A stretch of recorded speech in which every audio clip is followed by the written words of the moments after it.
The world champion Gukesh Domaraju is here. He's taking on Hikaru Nakamura, third round of the Norway Chess 2025. Gukesh on the bottom of the leaderboard, losing both his classical games. The first one against Magnus Carlsen, the second one against Arjun Erigaisi. His opponent Hikaru Nakamura, who is on the top of the leaderboard right now with 4.5 points, just having beaten Magnus in the Armageddon and in round 1 Fabiano Caruana. Wow, that's huge. And Gukesh and Hikaru have played some classical games, 2 in candidates. Hikaru has also beaten Gukesh in Norway Chess 2023 with the black pieces. The guest of honor makes the first move. Gukesh takes it back. The players are now ready. They shake hands and we are ready to go. Gukesh, what will be his first move? He opens the game with 1 e4 and you can see Hikaru looking in the distance because, Gukesh could have even opened with d4. This is the first white game for Gukesh in the tournament. He had 2 blacks in the first 2 rounds. Knight comes out to f3, attacking the e5 pawn. Knight comes out to c6. And Gukesh goes bishop to c4. The Italian is on the board.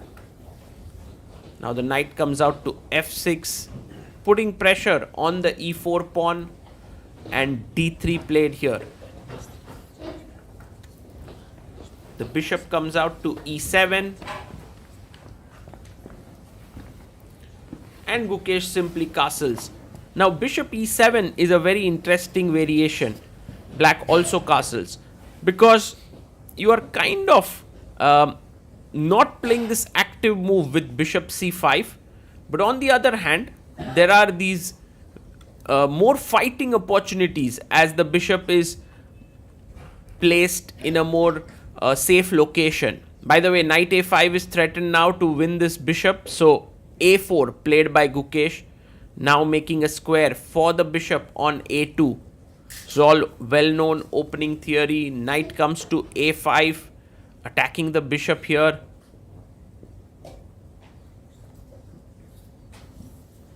And Gukesh plays his bishop back to a2. You can see Hikaru trying to catch a glimpse of the openings of other games. Pawn to c5 played here, gaining space. Yes, it does weaken the d5 square a bit, but that's something that is well known.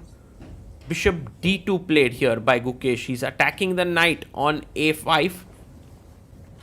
And this position has been played before. There are some well-known games. Knight goes back to c6. And now one way to continue this position is to go knight c3. But Gukesh goes with his knight to a3 here. And the plan could be to push the pawn to c3 and b4. So h6 played by Hikaru.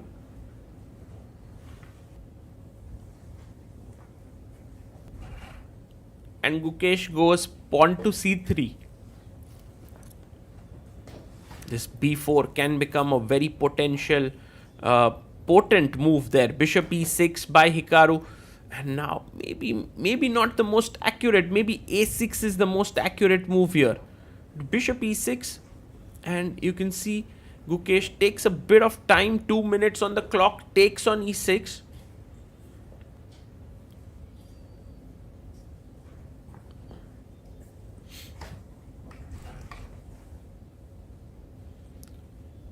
And now f takes e6 by Hikaru.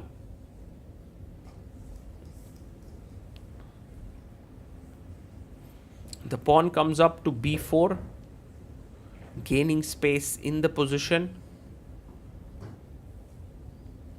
And perhaps taking on b4 is the smartest thing to do, but b6 played by Hikaru. He's trying to keep the structure, so if Gukesh takes, he'll take back with the b pawn. This central clump of pawns looks great. But Gukesh now jumps in with his knight. He's looking at the knight, maybe coming to e3. Maybe this b5 followed by a5 could be a very potential idea. Queen e8 by Hikaru. Well, Hikaru senses that there could be attacking opportunities with Queen g6, knight h5, rook opening up, knight jumping to f4. He pushes his pawn to b5. Now this knight has to move, and then later on a5 is possible. So the knight goes to d8.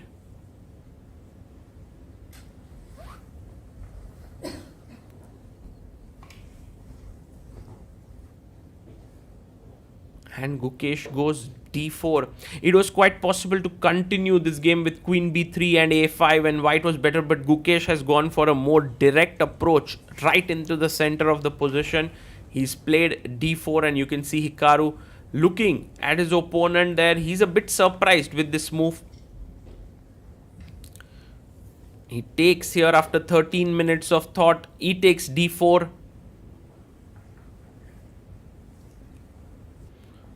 And Gukesh responds back with c takes d4.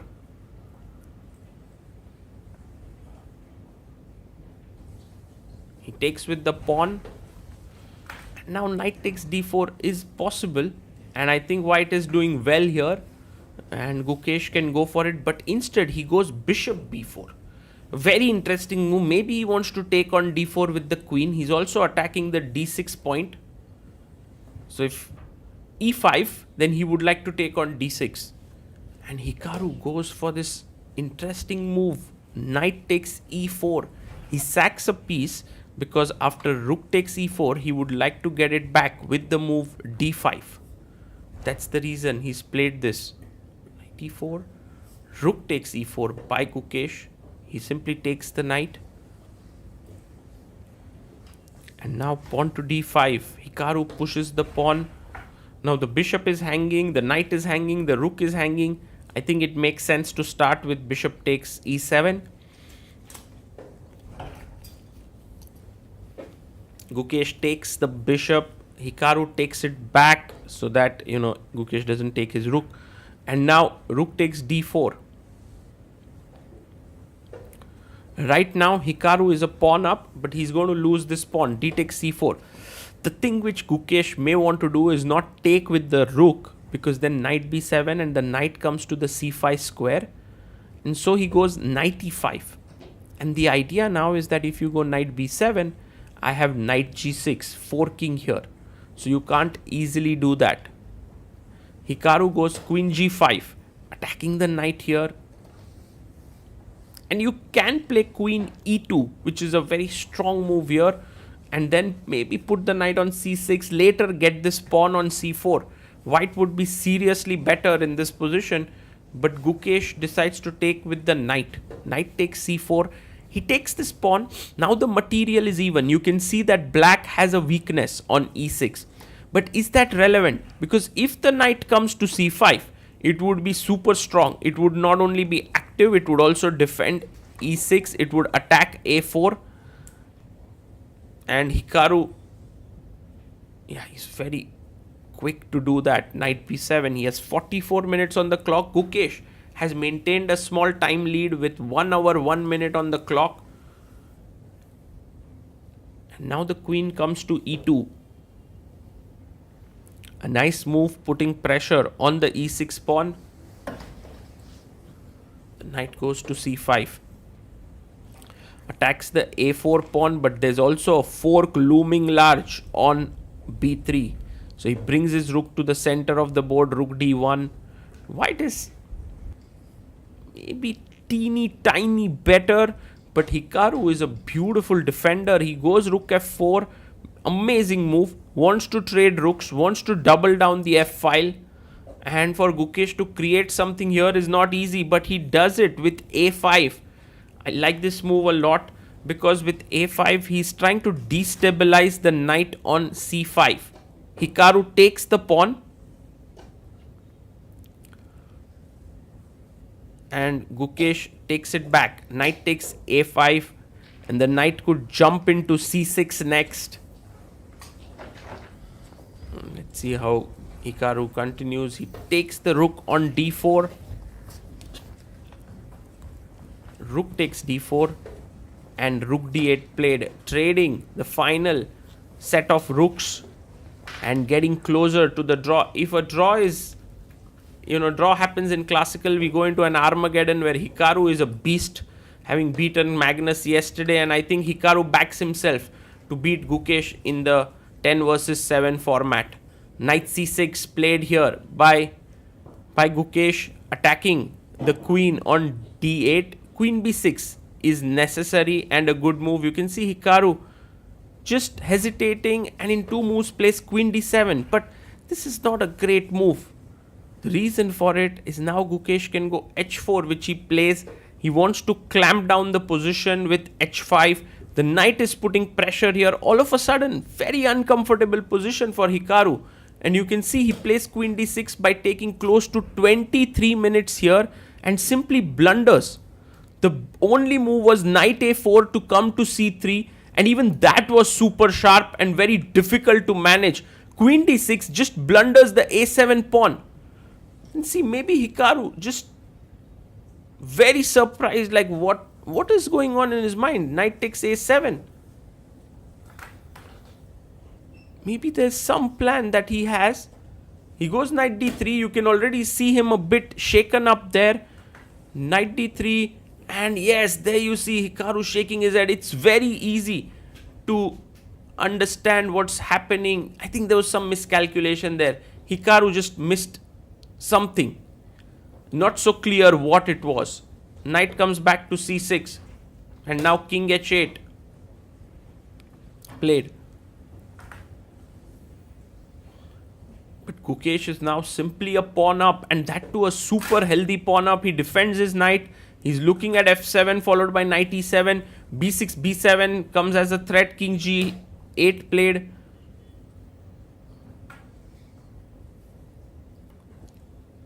And now g3 played here. And this is Gukesh just improving his position. Knight goes back to c5. King comes up to g2.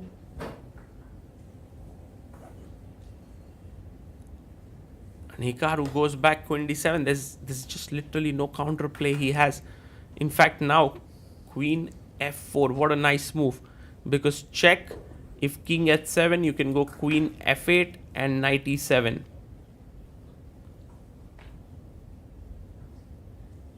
You go queen d5 check. The king has to move away.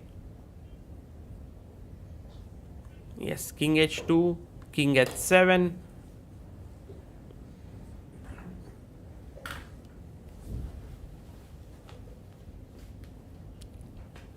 And now Gukesh trying to find the final blow. I think the final blow could happen in 2 ways. One is this pawn starts moving ahead. The other is you just go in. Yes, he's going for the king. Knight e7.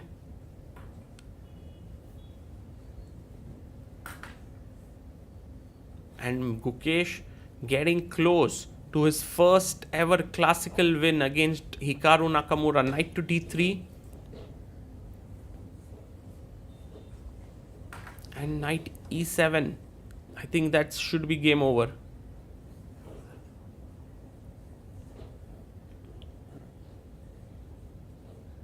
And look at Gukesh. He keeps the calmness on his face, but you can feel a small spring in his step. You can feel that energy in his eyes. Queen g8 was a mate, so the queen came back to d8. And now just chopping off another pawn. And that works, because if knight takes f2, there's queen f5 check. When the king goes back to h8, there is a check, and you will then clean up the knight. So queen f5, and this is over, and Hikaru resigns.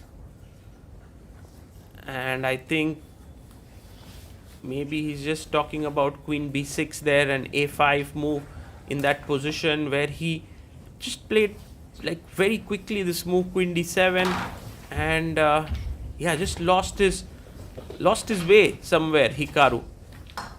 And with this loss, Gukesh actually makes a comeback in the tournament, and this comes on a very nice day for Gukesh, because it's 28th May in Norway, But in India, it's 29th May, and that's Gukesh's birthday already when this game got over. So Gukesh turns 19 years old, and what a way to celebrate his 19th birthday with a win over Hikaru. And well, the world champion scores a good win here, and I think this will definitely spur him on in this tournament. And Gukesh looking for his the pawn, missing pawn there, puts it back, puts all the pieces back on the board like he always does. And congratulations to Gukesh for a very nice win. You can see he is looking relieved.